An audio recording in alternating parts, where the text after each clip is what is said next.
नमस्कार। Know your self group में मैं मीनू गोइन का आप सभी का स्वागत करती हूँ। तो आज सोमवार है और हम सभी गीता ज्ञान के लिए जो बेंगलोर से मेनका जी हैं, हम उनका इंतजार करते हैं सभी अर्जुन बनकर कि हमें कृष्ण जी आएंगे और गीता का ज्ञान देंगे, क्योंकि बहुत सुंदर हमें ये एक दिन ही हमें देती हैं, लेकिन बहुत सुंदर अच्छी तरह से वो समझाती हैं।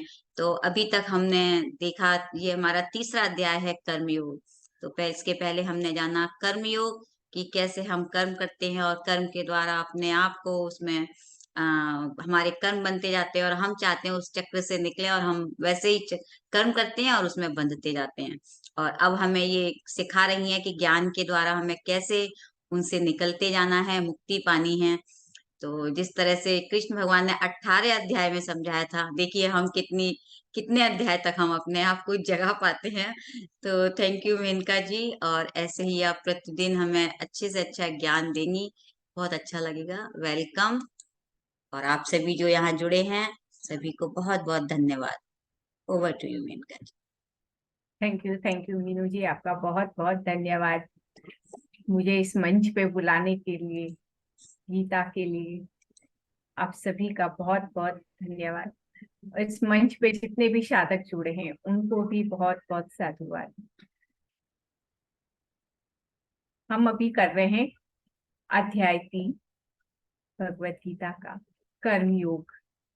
जैसा कि मीनू जी ने कहा, हम कहाँ तक जागते हैं। जागने के लिए हमें एक श्लोक ही काफी होता है या एक अध्याय ही काफी होता है। जो हमने किया था अध्याय 2, वो स्वयं को जगाने के लिए, ये जागने के लिए, अपने आत्म तल से जागने के लिए इनफ है। वो उसे हम अगर बार बार पढ़ें और उसे पूरी तरह समझें, उसमें भगवान ने सबसे पहले ज्ञान शुरुआत आत्मज्ञान से ही दिया है कि हम क्या है मूल में, और जीवन मृत्यु का ज्ञान दिया है उसमें साथ में।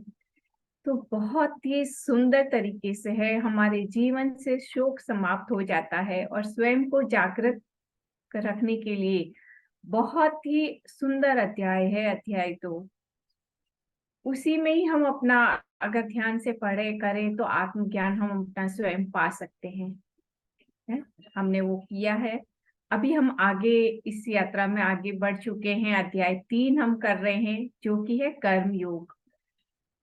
और हम अपने जीवन में कर्म प्रति क्षण करते रहते हैं। कोई भी ऐसा क्षण नहीं है जहां हम अकर्मी होते हैं। तो निरंतर जब हम कर्म करते रहते हैं तो वो कर्म हमें किस तरह से करने चाहिए ताकि हम और आगे कर्म बंधन में न जाए। अपने साथ जो भी कर्म हम करते हैं वो पूरी जागरूकता के साथ करें, पूरी डिटैचमेंट के साथ में करें। आसक्ति आसक्ति को छोड़ना, यानी कि समता में रहना। क्या समता में रहना मुश्किल है? समता नहीं। में, हाँ, समता में रहना मुश्किल नहीं है, बहुत आसान है। समता में रहना हम एक छोटे बच्चे से सीख सकते हैं कि वो किस तरह समता में रहता है। हम भी जब छोटे थे तो समता में ही रहते थे हमेशा। कभी भी किसी से कोई द्वेष नहीं, कोई प्यार, मतलब वो नहीं, किसी से अधिक घनिष्ठता नहीं। बस जिसने अच्छे से बात किया, बच्चा वहीं मोहित हो जाता है। तो हमेशा छोटे, और कभी भी किसी से झगड़ा भी हुआ तो वो तुरंत भूल भी जाता है। हमें बच्चों की तरह ही, उस स्वभाव को बच्चों की तरह होना चाहिए। हम में कभी भी कोई भी तरह का अहंकार भाव नहीं होना चाहिए। हम जैसे जैसे बड़े होते जाते हैं हम में अहंकार आ जाता है। इसलिए हमेशा अपने बचपन में जाते रहे तो हम हमेशा समता में रहेंगे। और हमें वही रहना है कि हम समता में रहना बहुत आसान है। हम छोटे बच्चों से सीख सकते हैं, हम अपने बचपन से सीख सकते हैं, याद करके कि हम किस तरह से रहते थे। ठीक है, अब हम आज के आगे का देखते हैं। अभी जो हम श्लोक कर रहे थे वो, उसमें भी पूरा डिटैचमेंट के साथ में कर्म करना भगवान सिखा रहे हैं हमें। तो हम देखते हैं, पहले हम पिछले के श्लोक का थोड़ा सा रिवाइज करते हुए। चलते हैं।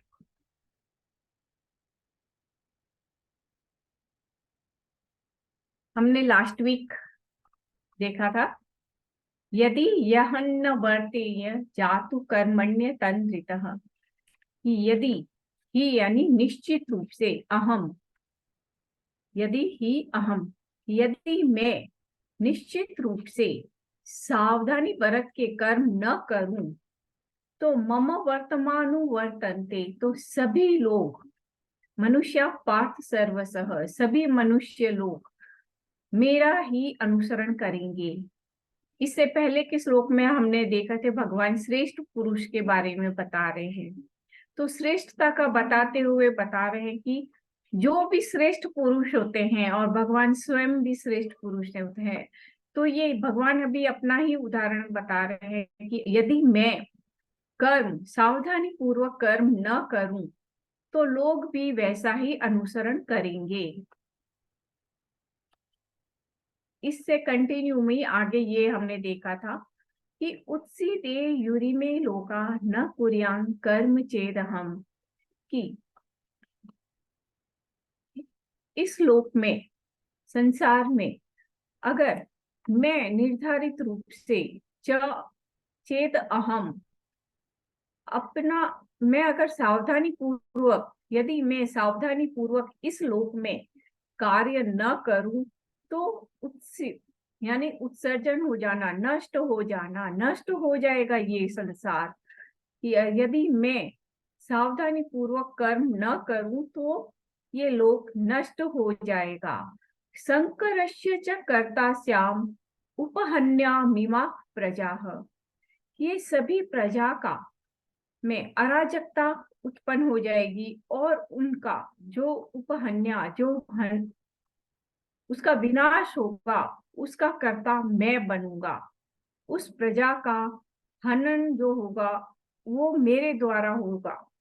इसके लिए कि श्रेष्ठ पुरुष को हमेशा अपना कर्तव्य जो हम सावधानी पूर्वक करना चाहिए। सक्ता कर्मण्य विद्वांसो यथा कुर्वन्ति भारत, कुर्यात् विद्वांस तथा सक्तः चिकीर्षुलोक संग्रहम, कि जो अज्ञानी होते हैं, कर्मण्य अविद्वांसो, जो अज्ञानी होते हैं, वे सभी कर्म आसक्ति में रह के करते हैं। इसलिए कुर्यात् विद्वांस तथा असक्तः, जो विद्वान होते हैं, जो ज्ञानी पुरुष होते हैं, वो उन्हें सभी अपने कार्य लोक संग्रह के लिए करने चाहिए। जब वे ज्ञानी पुरुष लोक संग्रह के लिए, लोक मतलब लोगों की सेवा के अनुसार कार्य करते हैं, तब जो आसक्ति में है रहते हैं लोग, वे भी उसका अनुसरण करने लगते हैं। जब हम कहीं पे देखेंगे तभी हम सीखेंगे। तो जो आसक्ति में है लोग, जो लाभ हानि के लिए कार्य करते हैं सदैव, वो कहीं न कहीं फिर विद्वानों को देखकर, जो किस तरह से कार्य करते हैं लोक कल्याण के लिए, उन्हें देखकर वे भी सीखते हैं। इसके लिए भगवान यहाँ कह रहे हैं कि जो विद्वान है, उन्हें हमेशा लोगों के कल्याण के लिए कार्य करते रहना चाहिए, ताकि अज्ञानी भी सीख सके।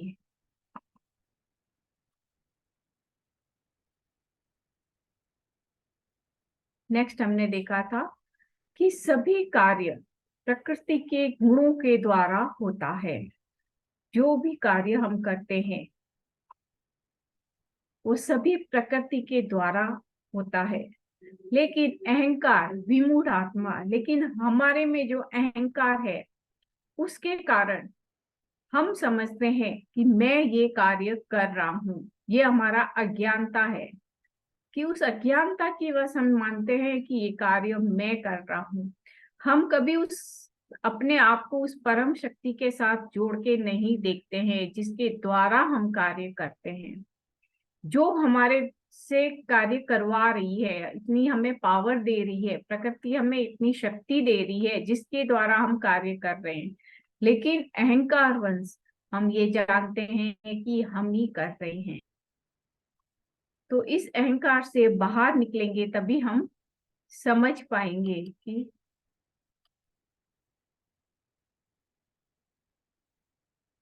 नेक्स्ट हमने देखा था कि प्रकृति गुण सम्मूढ़ा।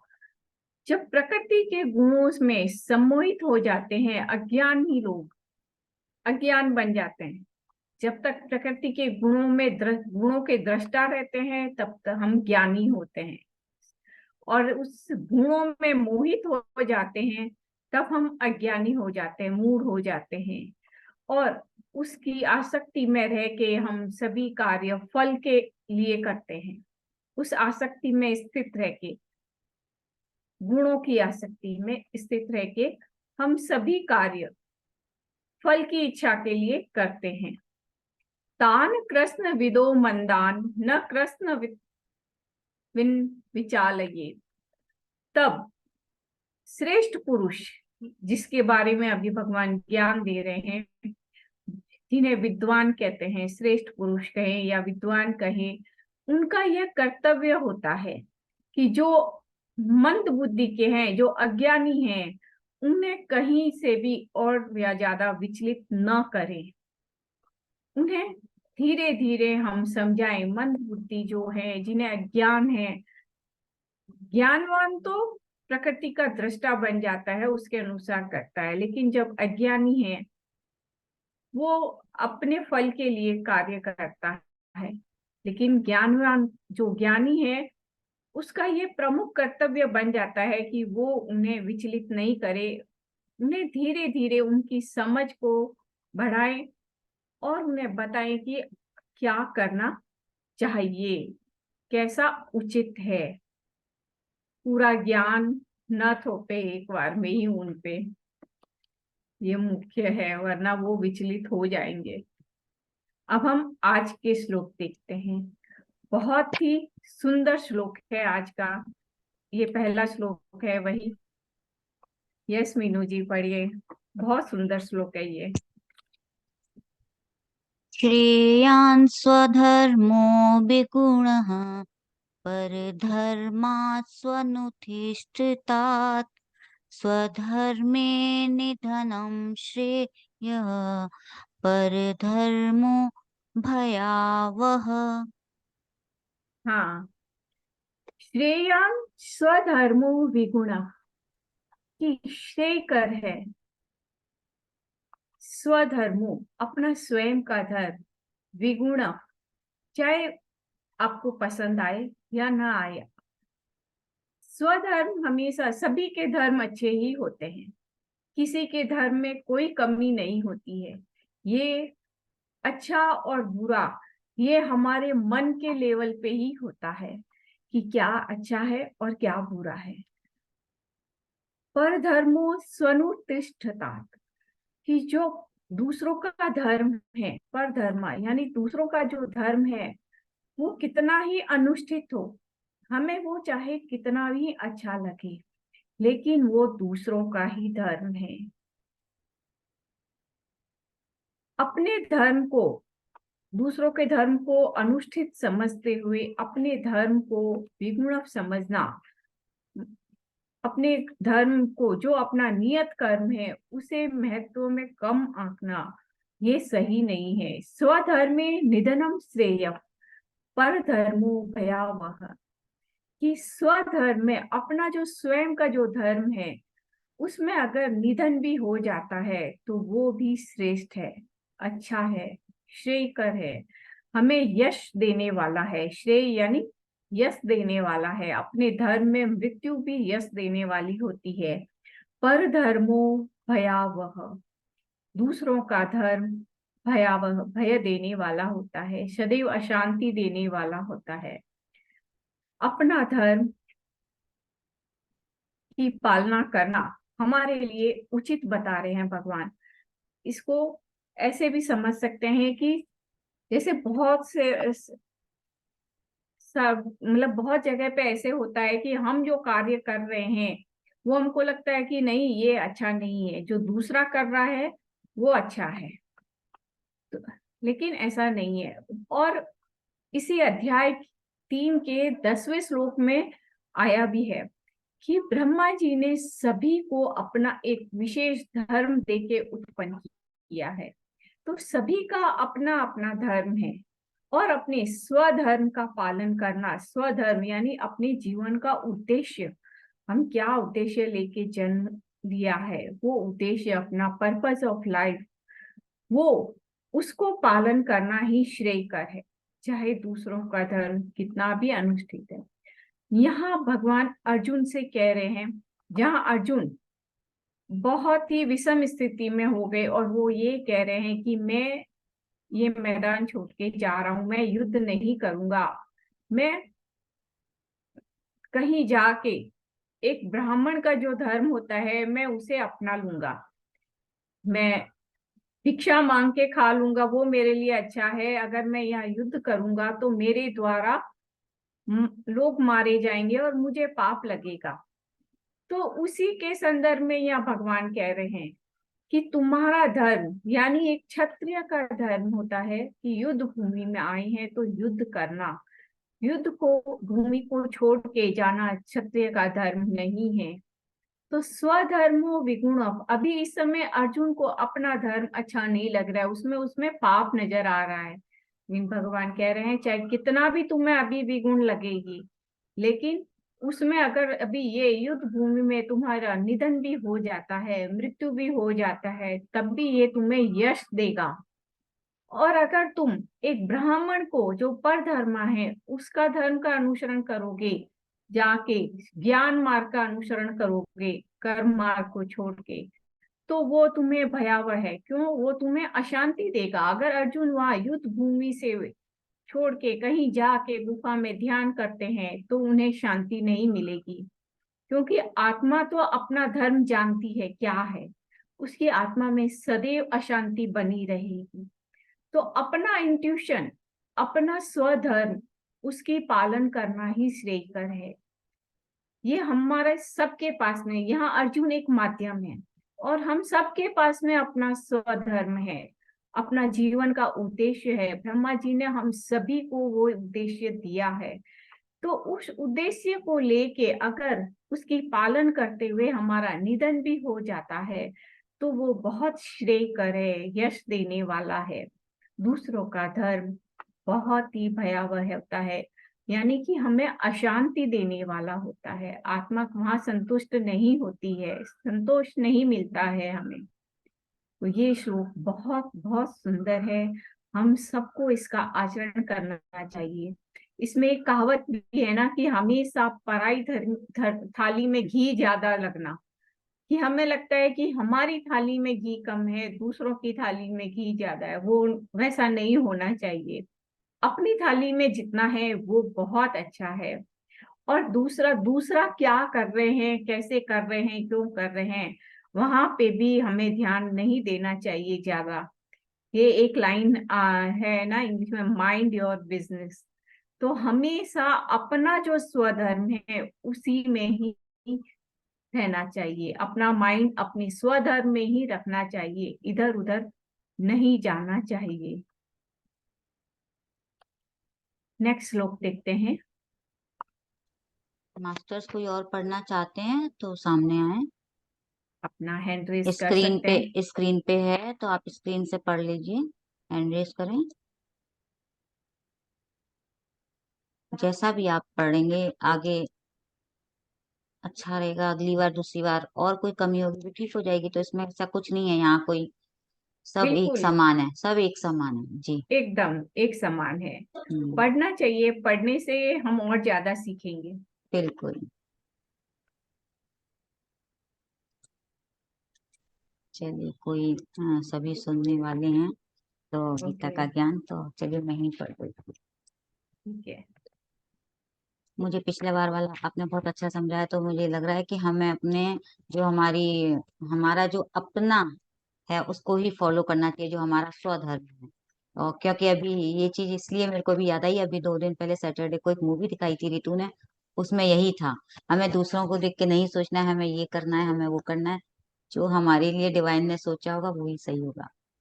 बहुत सही। बिल्कुल एकदम। मैं श्लोक पढ़ती हूँ।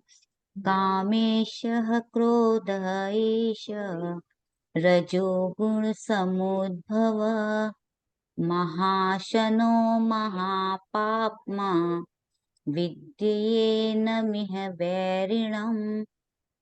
Thank you. Thank you Meenu ji. कि काम एश क्रोध एश, जो काम है, कामनाएं, इच्छाएं, क्रोध जो गुस्सा है, ये सभी रजोगुण समुद्भव, रजोगुण से उत्पन्न होते हैं। काम यानी कामनाएं, कामनाएं केवल जैसे सोशल मीनिंग में इसको थोड़ा सा अलग तरीके से देखते हैं। कामनाएं सिर्फ शरीर की नहीं होती है, कामनाएं बहुत तरह की होती है। सबसे ज्यादा तो ये होता है अपने अपने नाम की कामनाएं होती है बहुत से लोगों को, कि मेरा नाम हो, है ना। जैसे राजनेता का होता है मेरी कुर्सी, वो भी एक अपनी इच्छा है, कामना है कि मेरी कुर्सी न जाए, मेरी मेरा नाम रहे। या आवाज बहुत कम आ रही है।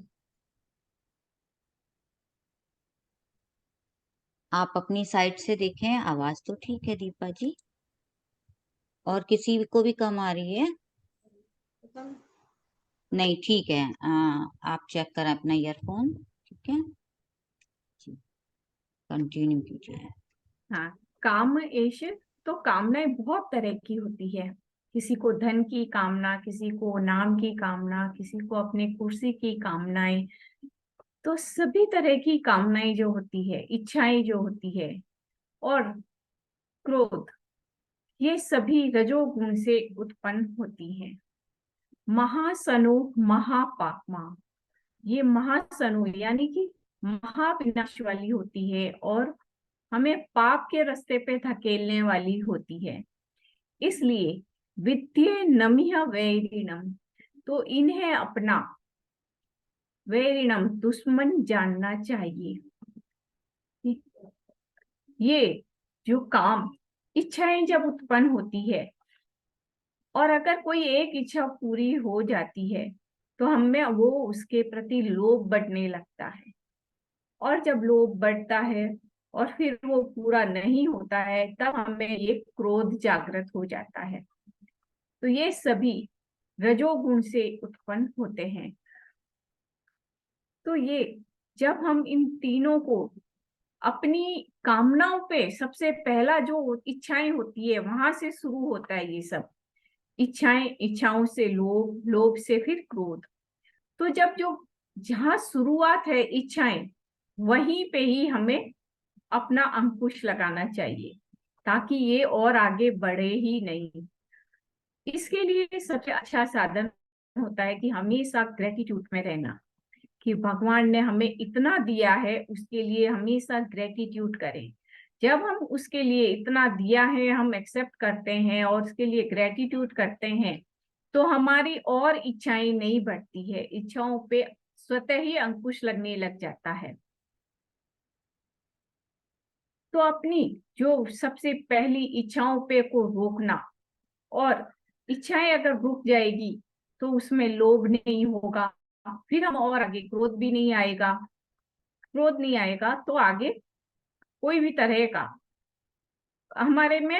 और क्रोध आने से क्या होता है, हमारा जो विवेक होता है उस पे एक आवरण आ जाता है, और उस आवरण की वजह से हमें समझ ही नहीं आता है कि हम क्या बोल रहे हैं या क्या कर रहे हैं, क्या सोच रहे हैं। क्रोध से ये सभी चीज नष्ट हो जाता है, विवेक नष्ट हो जाता है क्रोध से। इसके लिए हम क्रोध को महापाप और महासनु, महाविनाश का कारण माना गया है। तो सबसे पहले क्रोध उत्पन्न ही ना हो तो इच्छाओं पे ही अंकुश रखना चाहिए अपनी, कि हमारी नीड क्या है, हमेशा अपनी नीड पे ही रहना चाहिए। बस हमारी जरूरत इतनी है, हमें मिल गई और हम संतोष हो गए। वही संतुष्टि, नीड पे ही संतुष्ट हो जाने से हम आगे बढ़ेंगे ही नहीं, और हम महापाप के विनाश पे जाएंगे ही नहीं। जब क्रोध आएगा ही नहीं, हमारा विवेक सोएगा नहीं, तो हम हमेशा जागृत रहेंगे।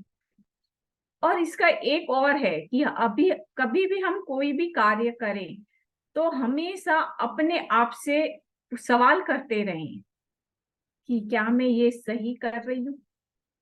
जब हम अपने आप से सवाल करते रहते हैं, या मैं सही बोल रही हूँ, क्या मुझे बोलना चाहिए, ऐसा अगर हम स्वतः अपने स्वयं से सवाल करते हैं, तो हमारा विवेक हमेशा जागृत रहता है। अपने विवेक को जगाने का एक ये बहुत अच्छा साधन है, अपने आप से सदैव सवाल करते रहना। इसीलिए कहा गया है स्वाध्याय। स्वाध्याय से हमेशा विवेक जागृत रहता है। तो उससे हम स्वयं अपने दुश्मन नहीं बनेंगे। रजोगुण भी हमारे अंदर ही है, सतोगुण भी हमारे अंदर है। बस हमें स्वयं को जागने की जितनी देरी है, अपनी स्वयं को जगा के रखना है। सभी कुछ हमारे अंदर है, विवेक भी हमारे अंदर है। हमें उसकी तरह उस लेवल पे जागने की जरूरत है और सदैव जागृत रहने की जरूरत है। इसके लिए अच्छा माध्यम है कि अपनी इच्छाओं पे अंकुश रखना, जो अभी बताया कि कैसे रखना, और अपने विवेक को भी सदैव कैसे जागृत रखना, ये भी कि हमेशा स्वाध्याय करते रहना, अपने आप से सवाल करते रहना, जिससे हमारा विवेक जागृत रहेगा और हम अपने स्वयं के ही दुश्मन नहीं बनेंगे। हम किसी और क्रोध करते हैं तो हम किसी और के दुश्मन नहीं बनते हैं, हम अपने स्वयं के ही दुश्मन बनते हैं। किसी पे हम क्रोध से, अगर किसी को हम कोई शब्द बोलते हैं या कुछ करते हैं, तो किसी को उससे ज्यादा हानि अपनी स्वयं पे होती है। फर्स्ट हानि अपने खुद के ही दुश्मन बनते हैं हम उसमें। तो इन सभी गुणों से ऊपर उठना है, उन गुणों का दृष्टा बनना है। यस मीनू जी, बोलिए। मैं इसी से रिलेटेड एक चीज पूछना चाहती हूँ कि बोला हाँ है कि हमें क्रोध नहीं करना है, लेकिन ये तो हमारे इमोशंस हैं, हम इनको दबा भी नहीं सकते।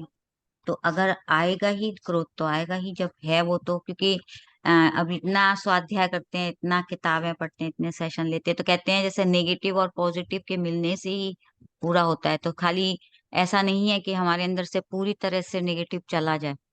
तो उसको थोड़ा एक्सप्लेन करें कि अगर क्रोध है या हमारे नेगेटिव इमोशंस भी होने चाहिए थोड़े, तो या बिल्कुल खत्म हो जाएंगे तो कैसे होगा, क्या करना चाहिए? नहीं, क्रोध सात्विक क्रोध करना चाहिए। हमें क्रोध अपने अहम का क्रोध नहीं करना चाहिए कि एक क्रोध होता है कि इसने मुझे ऐसे कैसे कह दिया, तब हमें एक क्रोध आता है। तो वो क्रोध से वो अहम का क्रोध हो गया। अगर कि कोई आपके को कुछ कह रहा है, उस समय आप हमें शांत रहना चाहिए। तो वो उस समय हम रिएक्ट नहीं करेंगे। कुछ देर बाद में जब वो थोड़ा सा माहौल शांत हो जाता है, तब हम रेस्पॉन्ड कर सकते हैं। तो वो बाद में हम रेस्पॉन्ड करेंगे, तो उसमें हम कोई कर्म नहीं बनाएंगे, कोई तरह का पाप नहीं होएगा, कारण कि हम खुद भी थोड़े शांत हो जाएंगे। उस माहौल का वो वाइब्रेशन शांत हो जाएंगे, सामने वाला भी शांत हो जाएगा। तो कि कोई आपको कुछ भी कह रहा है आप सब, तो थोड़ी देर बाद में उसकी भी समझ थोड़ी सी डबल बढ़ जाती है। क्रोध में किसी को भी कुछ भी बोलेंगे समझ नहीं आता है, तो उस समय हमें शांत रहना चाहिए। और दूसरी जगह हो जाता है जब हमारे यहाँ पे कोई स्टाफ काम करता है और वो प्रॉपरली काम नहीं करता है, तो हम क्रोध करते हैं। और उचित भी है क्रोध। कभी कभी हम पहले उन्हें समझाते भी हैं, एक बार दो बार करने के लिए बोलते भी हैं कि भाई ये काम करने का तरीका सही नहीं है, आपको ये तरीका। अगर फिर भी ना माने, किसी को न समझ में आए, तो क्रोध करना चाहिए। तो वो क्रोध सात्विक है, कारण कि उसमें आपके अंदर का इंटेंशन अहम का नहीं है। आपका अंदर का इंटेंशन है कि उसको समझ में आए। हम बच्चों पे भी क्रोध करते हैं, तो वो क्रोध सात्विक क्रोध है, कारण कि उसमें हमारा अंदर का इंटेंशन प्योर रहता है कि हम सामने वाले को समझाने के लिए क्रोध कर रहे हैं, अपने अहम को शांत करने के लिए क्रोध नहीं करना है। सामने वाले को प्रॉपर ढंग से काम नहीं कर रहा है, या बच्चों को समझाने के लिए हम क्रोध कर रहे हैं, तो वो सही है, ताकि बच्चे समझे, गलत रास्ते पे न जाए, या हमारा जो भी स्टाफ है वो प्रॉपरली काम करे। अनुशासन भी होना जरूरी होता है ना। एक अगर हमारे पास में 10 स्टाफ है, अगर एक गलत काम कर रहा है, तो अगर हम उसको नहीं डांटेंगे तो दूसरे भी वैसे ही करेंगे। तो अनुशासन के लिए हमें डांटना जरूरी होता है, क्रोध करना जरूरी होता है, और वो उचित भी है। और वो कुछ देर में माहौल शांत भी हो जाता है, हमारे अंदर भी कुछ नहीं होता। अगर किसी क्रोध से हमारे अंदर में रजोगुण और बढ़ के जाता है तो वो क्रोध हमारा अहंकार का है। पता चल जाता है, सही कह रहे हैं, पता चल जाता है कि अगर कुछ गलत तरह से क्रोध होता है तो माहौल गर्म हो जाता है। और अगर वो बिल्कुल। आपने कहा जो सात्विक क्रोध करना है तो वो समझ जाते हैं सभी, ये सही कहा है, तो और शांत हो जाते हैं लोग। बहुत अच्छा, हाँ, बिल्कुल, बहुत सुंदर मैसेज दिया आपने, थैंक यू। Thank you.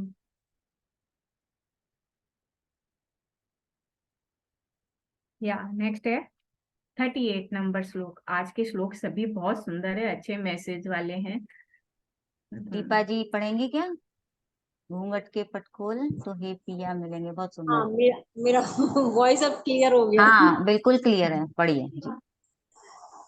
धूमेन आव्रियति वही यथा आदर्श मलिन च यथा उल्बेन आवृतः गर्वः तथा तेन इदम् आवृतम्।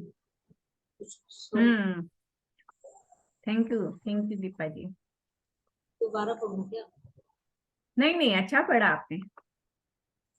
कि धूमेन आव्रियते वह्नि, वही कि वही, कि वही जो अग्नि है वो आवृत हो जाती है धुएं से। अग्नि तो जल रही है, लेकिन जब धुआं उठता है तो उससे वो ढक जाती है। यथा आदर्श मलेन च, वैसे ही आदर्श यानी कि दर्पण पे धूल से वो भी दिखाई नहीं देता है, मलिन मलिन हो जाता है धूल से। यथा उल्बेन आवृत गर्भ, वैसे ही गर्भ में जो शिशु रहता है वो भी आवृत रहता है जेर से। तथा तेन इदम आवृतम, उसी तरह कामनाओं की तरह, इदम यानी यहाँ पे कामनाओं के लिए आया है, तो इसी तरह कामनाओं के कारण भी मनुष्य का ज्ञान भी ढका हुआ रहता है इच्छाओं से। इच्छाएं जाग, जो अभी हमने देखा था कि जब हमारे में क्रोध और इच्छाएं ज्यादा बढ़ जाती है, इंद्रियों पे ही हम रहने लग जाते हैं, तो हमारा विवेक ढक जाता है, आवृत हो जाता है। तो यहाँ भगवान और डिटेल में हमें समझा रहे हैं कि अगर हम अग्नि को, धुएं को देखते हैं तो हमें पता रहता है कि हाँ, इसके पीछे अग्नि है। अगर हम दर्पण में देखते हैं, हमारा चेहरा साफ नहीं दिखाई दे रहा है, लेकिन हमें ये तो पता चल रहा है कि वहां दर्पण है, लेकिन उस पे मिट्टी है, एक आवरण आ जाता है, ढक जाते हैं। जिस तरह जैसे ही हमारे में कामनाएं, हमारे में भी बुद्धि है, विवेक है, बहुत अच्छा है, भगवान ने सभी को दिया है, लेकिन उस पे आवरण आ जाता है इच्छाओं का, कामनाओं का, क्रोध का, वो ढक जाती है। इसका उदाहरण दिया अग्नि का, अग्नि के जैसे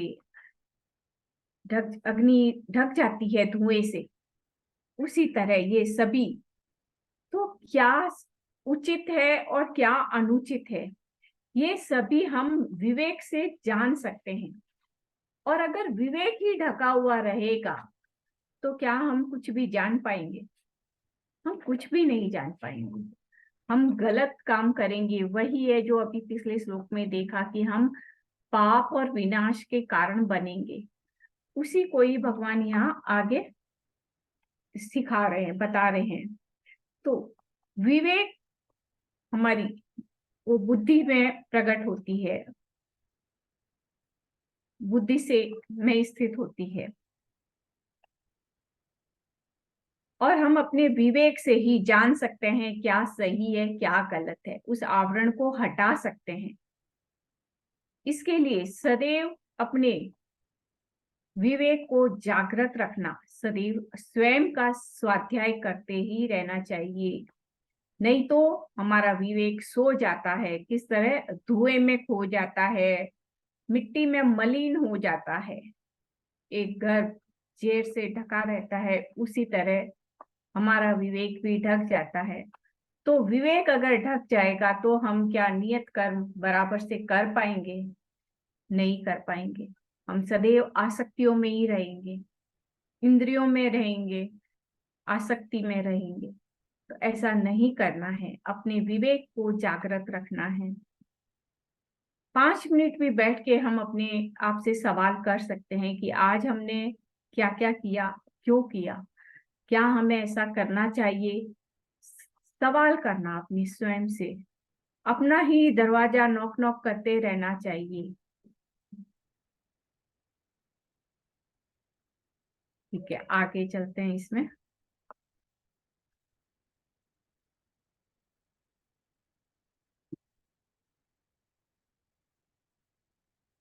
श्लोक नंबर 48।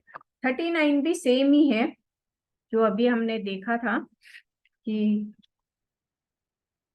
सभी चीज जब ढका हुआ रहता है तो कामनाएं हैं वो जिस तरह से अग्नि बढ़ जाती है। अग्नि क्या होती है? अग्नि कहीं पे भी आग लगती है तो वो हमेशा आगे से आगे, आगे से आगे बढ़ती ही रहती है। वैसे ही काम, जो काम रूपेण है, वो भी कामनाएं हैं, वो भी एक पूरी हुई तो जागृत आगे से आगे होती ही रहती है। कहीं पे भी संतुष्टि है ही नहीं कामनाओं की। तो जब कामनाओं की से कहीं संतुष्टि नहीं है तो वो सभी ज्ञान को एक आवृत में ढक देती है। दोनों श्लोक सेम ही है। तो इसके लिए इस श्लोक में यही कहा गया है कि हमेशा अपने जो शत्रु है उनसे दूर रहना चाहिए, उनसे ज्ञान छिप जाता है। जो इससे पहले की श्लोक में भी हमने देखा था, हमारे काम और क्रोध दो शत्रु है। नेक्स्ट श्लोक में, श्लोक नंबर 40।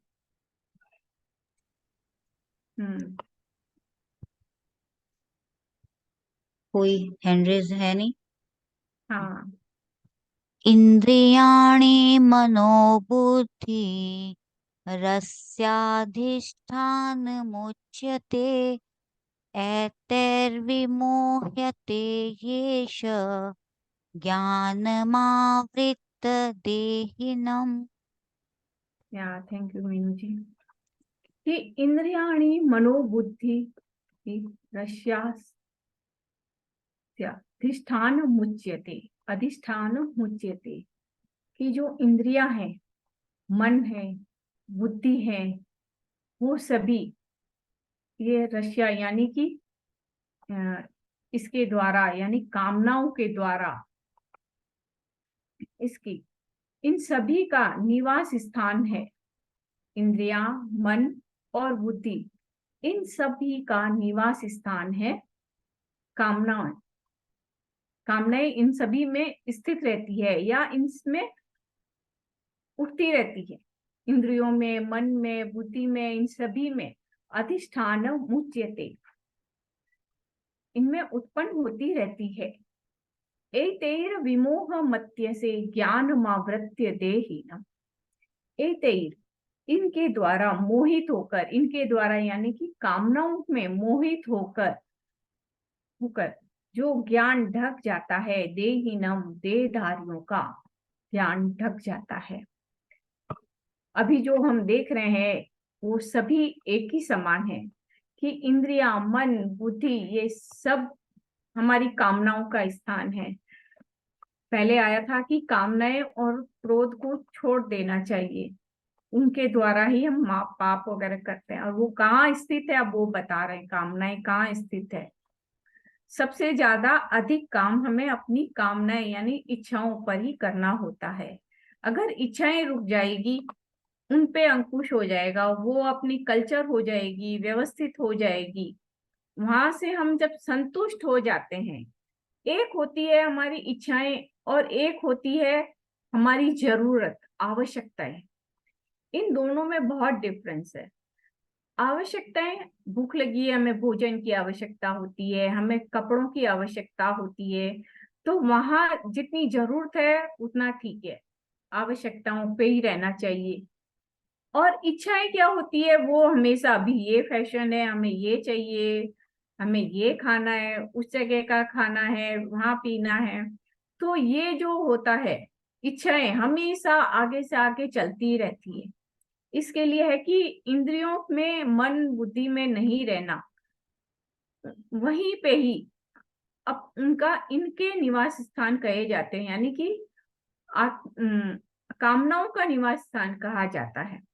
ये लोअर प्लेन है। यहाँ से अगर हम ऊपर उठ जाएं, अपने आत्मा में स्थित हो जाते हैं, तो हम कोई भी तरह की इच्छा में नहीं रहते हैं। फिर हम आवश्यकताओं पे ही रहते हैं, जो हमारी नीड है उसी में ही स्थित रहते हैं। तो भगवान भी यही कह रहे हैं कि ये सभी लोअर बॉडीज में, जो लोअर तल है उसी में ही स्थित है।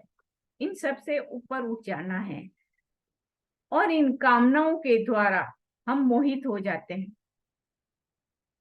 और उसके उनमें मोहित होके हम कार्य करते ही रहते हैं, और इनकी कभी भी संतुष्टि नहीं होती है।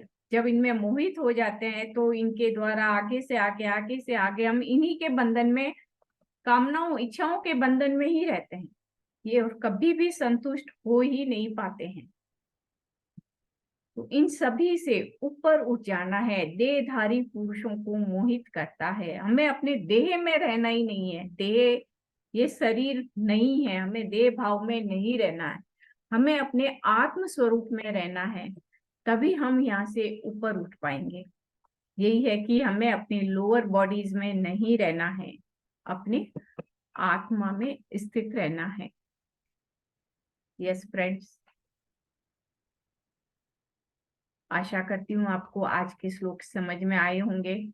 और अगर किसी का कोई क्वेश्चन है, कुछ शेयरिंग है, हैंड रेज कर सकते हैं, कुछ बताना चाहें।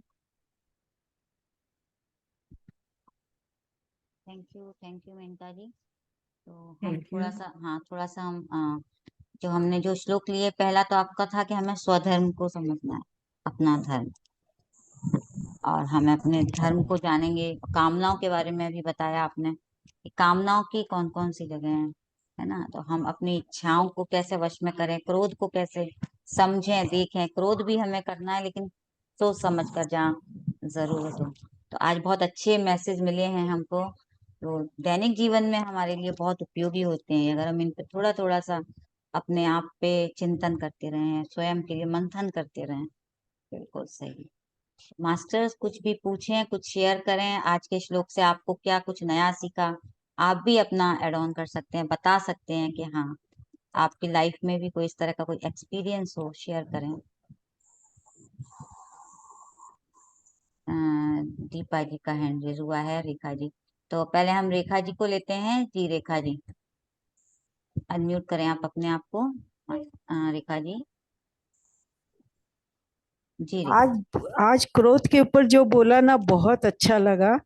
एक क्रोध और एक इच्छा, अपनी जो इच्छा रहती है ना, उसी के कारण होता है। अपने पास चीज है, लेकिन किसी का देखेंगे तो इच्छा हो जाए कि अरे ले ले, जरूरत नहीं है, फिर भी ले लेते नहीं। तो क्रोध और इच्छा ये के ऊपर बहुत अच्छा समझ में आया, और बहुत अच्छा लगा कि अपने ऊपर अपने स्वाध्याय करते रहो हर समय। रोज देखो, चाहे 5 मिनट देखो कि आज हमने दिन भर में क्या किया, क्या नहीं किया, और हम क्या गलत कर रहे हैं और क्या सही कर रहे हैं। ये चीज हमको आज बहुत अच्छी लगी। बिल्कुल सही कह रहे हैं, क्योंकि ये थैंक तो यू। हमारे, हाँ बिल्कुल, रोज ही अगर हम थोड़े खुद के लिए 5 मिनट भी निकालते हैं ना, तो हमारे लिए परिवर्तन तो होता ही होता अच्छा है आपको ये चीज समझ में आई, और आपके जीवन में भी ये आए, बहुत अच्छा है। नहीं, है। ये जी, तो बहुत जरूरी है, एकदम जरूरी है। यस। जी दीपा जी। आत्मनंदन मेनका जी, आत्मनंदन विनू जी एंड सभी मास्टर, सभी पार्टिसिपेंट्स को जी, मेरा एक प्रश्न है कि आपने बहुत अच्छा बताया काम, इच्छाओं के ऊपर, एक क्रोध के ऊपर।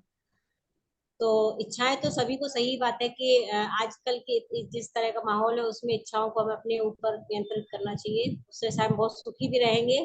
और और दूसरी बात यह है कि जो क्रोध है, तो ये आपने जिससे बताया कि हमें ऐसे हम क्रोध जो कर देते हैं। ऐसे मेरा अपना एक एक्सपीरियंस है, आज मैं शेयर करूंगी कि आज ही सुबह ऐसा कुछ हुआ कि स्टाफ के ऊपर ही ऐसा गुस्सा मुझे आ गया।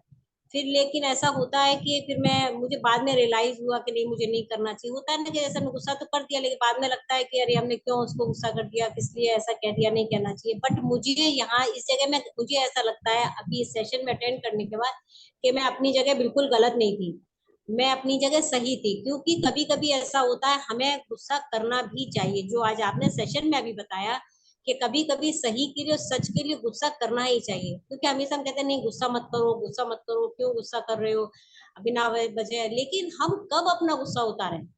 हमारे अंदर की भी जो एक सच है, जो हमारे अंदर, हम गुस्से की वजह से अपने आप को जो दबा लेते हैं, अपनी भावनाओं को नहीं कहते हैं, जबकि हम अपनी जगह सही हैं, उसके बाद भी तो वो गुस्सा नेचुरली वो आ जाता है। तो ये बात आज मुझे अच्छी लगी, और मुझे इस बात से मुझे लग रहा है कि मैं अपनी जगह बिल्कुल गलत नहीं थी। अगर मैंने अपने स्टाफ को अगर गुस्सा किया, नाराज भी हुई, तो वो मैं अपनी जगह बिल्कुल सही थी। हाँ, कहीं इसलिए कहीं हमें गुस्सा करना जरूरी भी होता है, बिल्कुल बिल्कुल, करना क्योंकि लोग चाहिए। कहते हैं कि अरे तुम क्यों गुस्सा करती हो, अरे वो चला अनुशासन जाएगा, के ये लिए हो गुस्सा जाएगा, वो हो करना जाएगा। गलत नहीं है। लेकिन हम जगह सच कह रहे हैं तो हमारी बात भी तो हम रखेंगे ना। अगर सामने नहीं वाला नहीं समझ नहीं नहीं रहा है, दीपा जी, देखो सच कह रहे हैं वो एक अलग बात है, हम सच सादगी से भी कह सकते हैं, माहौल शांत होने पे भी हाँ, कह लेकिन सकते हम हैं सच को सच। बार बार कह रहे हैं। अगर हम हाँ सच को बार बार कह रहे हैं, दोहरा रहे हैं, उसके बाद भी अगर सामने वाला नहीं समझ पा रहा है, तो नेचुरली वो गुस्सा आ जाता है कि हम तुम्हें बार बार कह रहे हैं, उसके बाद भी अगर आप क्यों नहीं समझ पा रहे हैं। तो वो हम जब एक बात को एक ही बार कहना चाहते हैं, लेकिन फिर भी हमें उसको 4 बार कहना पड़ता है, तो वो नेचुरली गुस्सा आता है। तो तो बस मैं यहाँ यही यहाँ मैं एक लाइन जरूर कहूंगी कि अगर सामने वाला नहीं समझ रहा है तो समझ लीजिए, उसकी समझ उतनी ही है, हाँ समझ बिल्कुल, नहीं है, वो राइट। हम डिपेंड इसी करता है। दूसरी तरफ तो पे आ गुस्सा जाते हैं नहीं कि उसने करना नहीं चाहिए तक फिर। है, उसने नहीं, नहीं तक गुस्सा है। नहीं करना है, फिर तो गुस्सा हाँ नहीं करना। गुस्सा नहीं, बट हम उसको अपने आप को डाउन करके हम शांति से समझाते हैं कि नहीं बच्चे, नहीं बाबू, ऐसा नहीं, ऐसा है, ऐसा नहीं। तो हम उसको और बच्चे की तरह समझाते हैं कि जब ऐसा नहीं, ज्यादा ऐसा समझाने है। की भी जरूरत नहीं है किसी को, लेकिन हाँ, वही बात है ना कि ज्यादा आप समझाओगे, वो उसका फायदा भी उठाने लगते हैं तो कि इसलिए अरे नहीं, ये मत तो 4 समझाओ। बार में समझा देती है, चलो भी 4 ही बार पूछ लो। नहीं हाँ, डांटना दीपा तो क्योंकि जी, आदत पड़ गई है ना कि कहीं बार बार कहीं समझाती रहिए, बिल्कुल। कहीं कहीं ऐसा होता है, हमें कहीं सामने कहीं वाले हमें की भी समझ को डेवलप करना चाहिए। हमें जिन्हें लगता है हमने एक बार समझाया, 2 बार समझाया, नहीं आ रहा है ना, तो फिर उसके लिए प्रार्थना करनी चाहिए कि उनकी समझ बढ़े। उन्हें फिर और ज्यादा समझाने का प्रयास नहीं करना चाहिए, उनकी समझ बढ़े वैसी प्रार्थना करनी चाहिए। वहां आपका अहंकार है कि आप उसको जबरदस्ती अपना दिखा रहे हो कि मैं हाँ ज्यादा समझदार हूँ, मैं समझा रही हूँ, तुम नहीं समझ रहे हो। ये भी हमारा अहंकार हो जाता लेकिन बिल्कुल। अचानक जो क्रोध आता है ना, अचानक का जो क्रोध है, वो उस वक्त तो लगता है कि हमने अगर क्रोध किया है, तो हमें बाद में लगता है कि हमने गलत तो नहीं किया ऐसा। अपने आप को हमें क्योंकि गिल्ट भी फील नहीं करना है, लेकिन हमें लगता है कि हमने सही किया। अब सामने वाला समझे ना समझे, वो उसकी मर्जी है। हम तो फिर ऊपर छोड़ देते हैं, हम फिर अपने ऊपर नहीं लेते हैं कि फिर हमने जो हो गया सो हो गया। सामने वाला समझ रहा है तो ठीक है, नहीं समझ रहा है तो ठीक है, उसकी किस्मत, है। वो चलिए, जाने।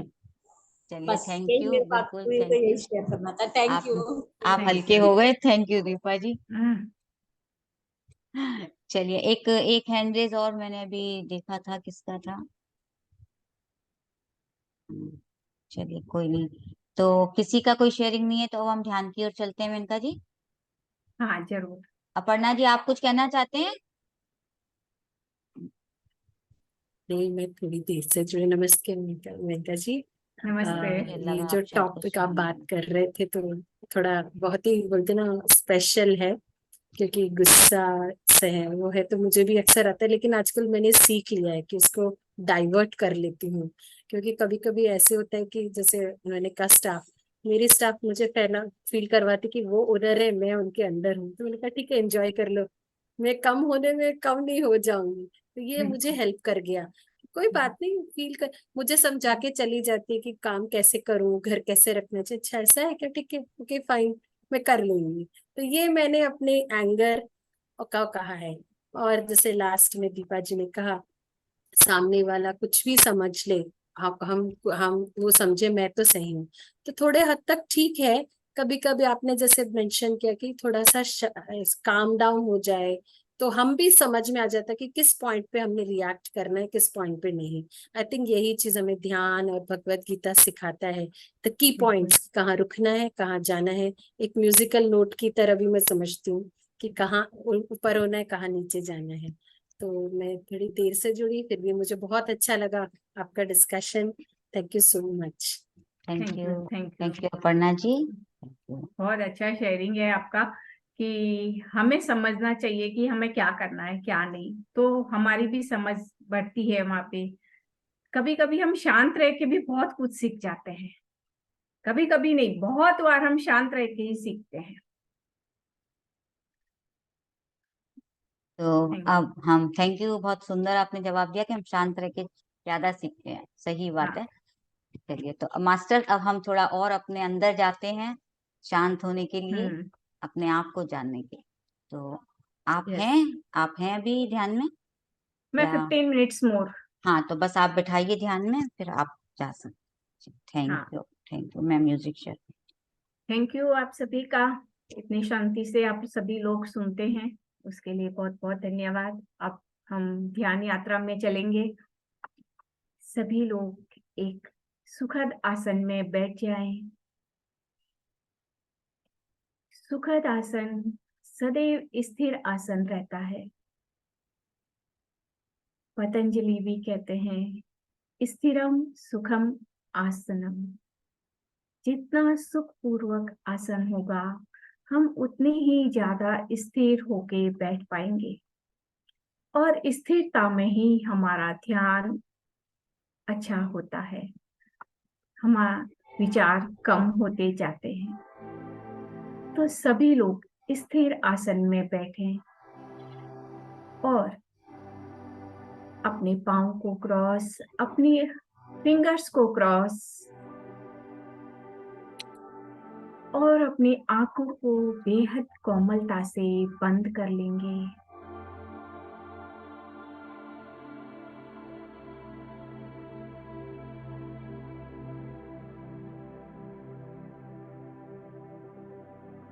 और शांत होते जाएंगे, एकदम शांत।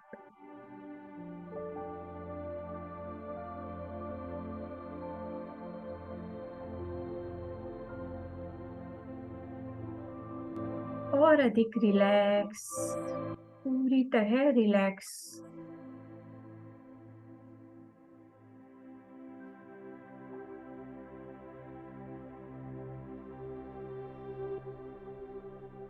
पूरी तरह से रिलैक्स और शांत होने के बाद में अपना ध्यान अपनी सांसों पे ले आए।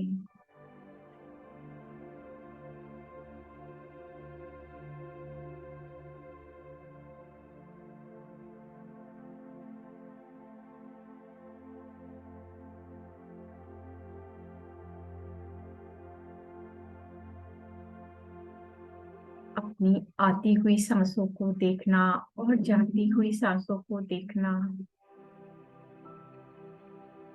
और उन दोनों के साथ ही रहना।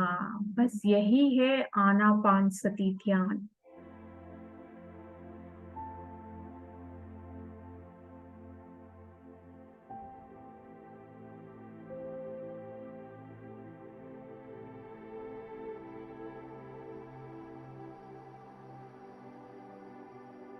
बहुत ही आसान और सरल है ये ध्यान।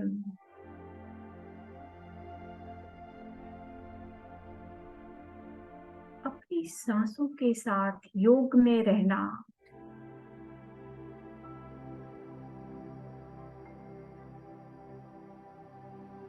सांसों के योग में रहते रहते सभी चित्त की वृत्तियों का निरोध हो जाता है।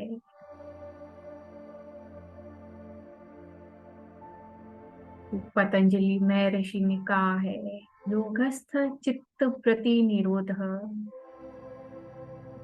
योग के द्वारा ही सभी चित्त की वृत्तियों का निरोध हो जाता है।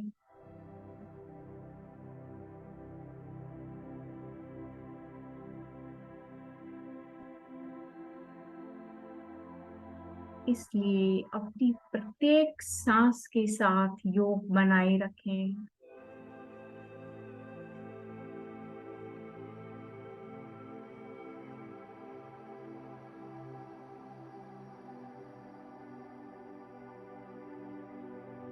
दृष्टा भाव से देखते रहें अपनी सांसों को।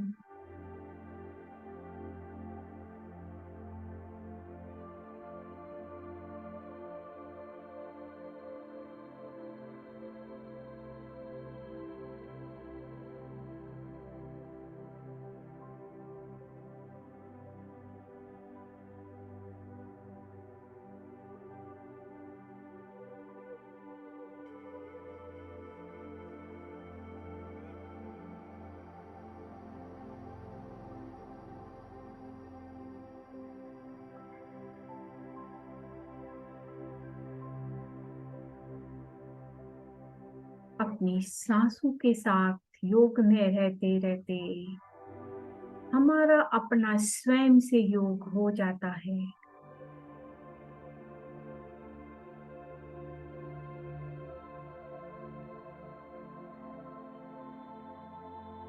आत्मा से योग और फिर परमात्मा से योग।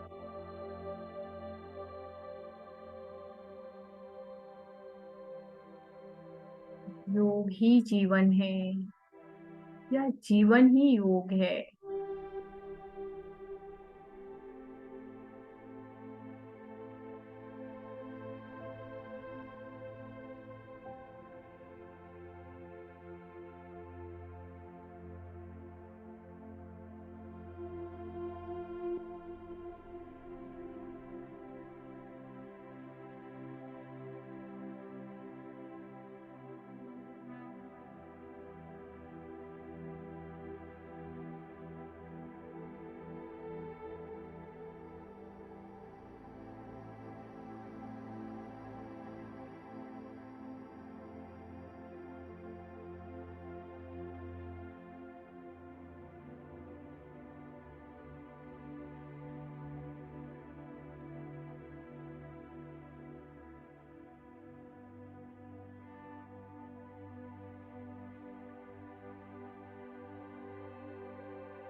स्वयं को जानने का यही एक मार्ग है, ध्यान।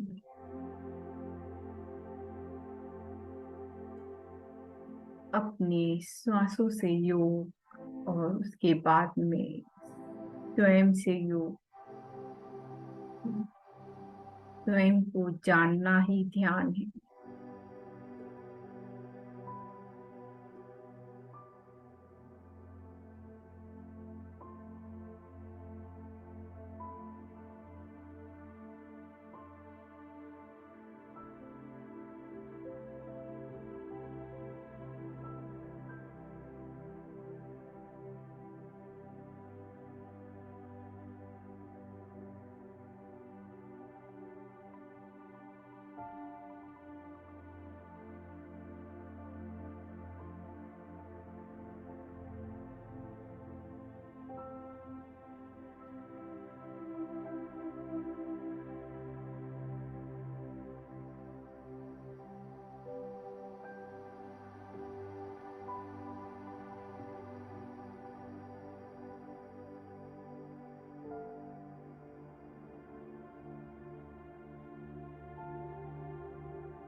इस बाहर के जगत को जानना ज्ञान नहीं है, स्वयं को जानना ही ज्ञान है।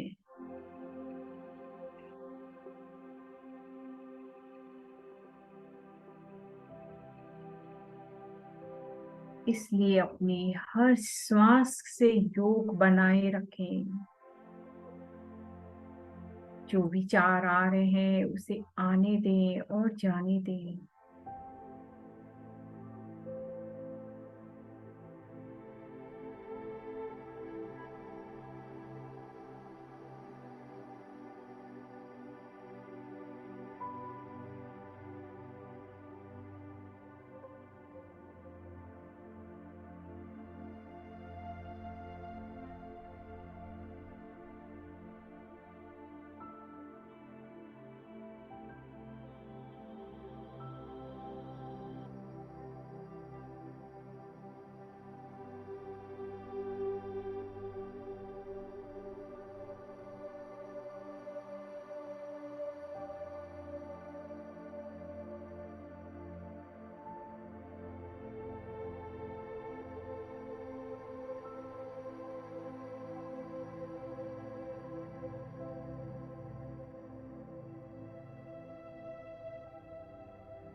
स्वयं के आत्मज्ञान के लिए हर श्वास का दृष्टा बने।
पूरी सजगता के साथ हर सांस को देखें। स्वयं के प्रति सजग बने।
बने रहें अपनी श्वासों के साथ। आती हुई श्वास, जाती हुई श्वास।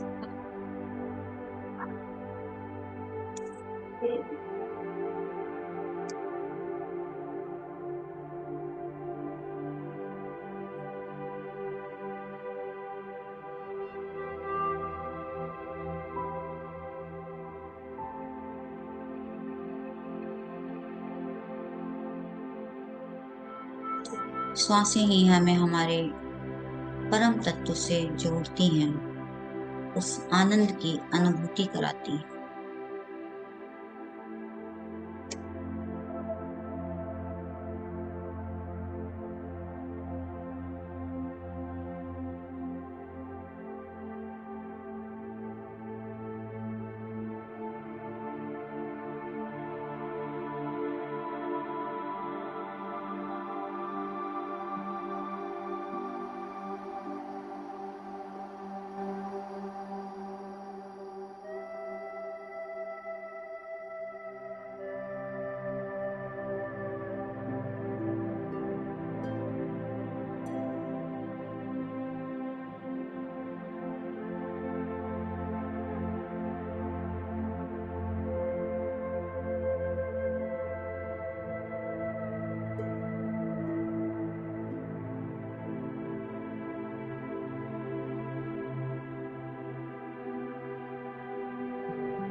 केवल श्वासों पर पूरा ध्यान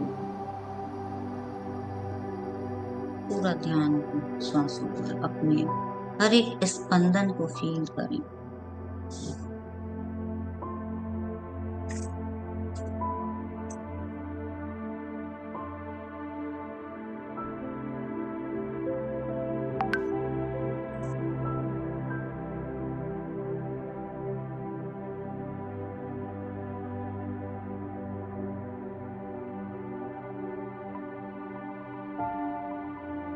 ये वो क्षण है अपनी अंतर चेतना को जगाने का।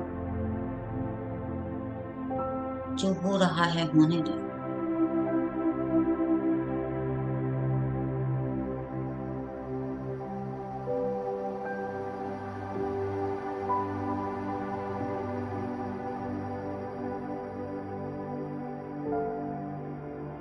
बंधनों से मुक्त होने का।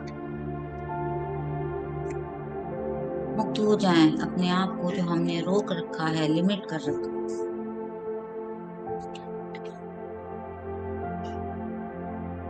उस मूल स्वरूप, उस अपने अनंत स्वरूप,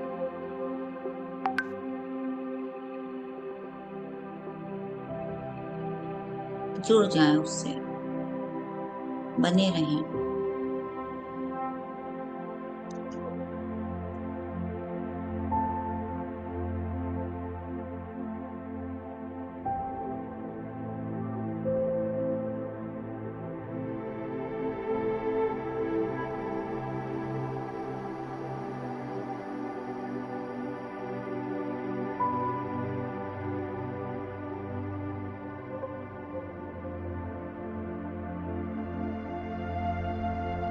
अपने अंदर उस आनंद को बहने दें,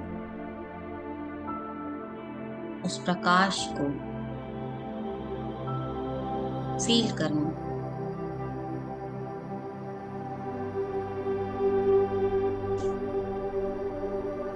चलते जाएं उस यात्रा में।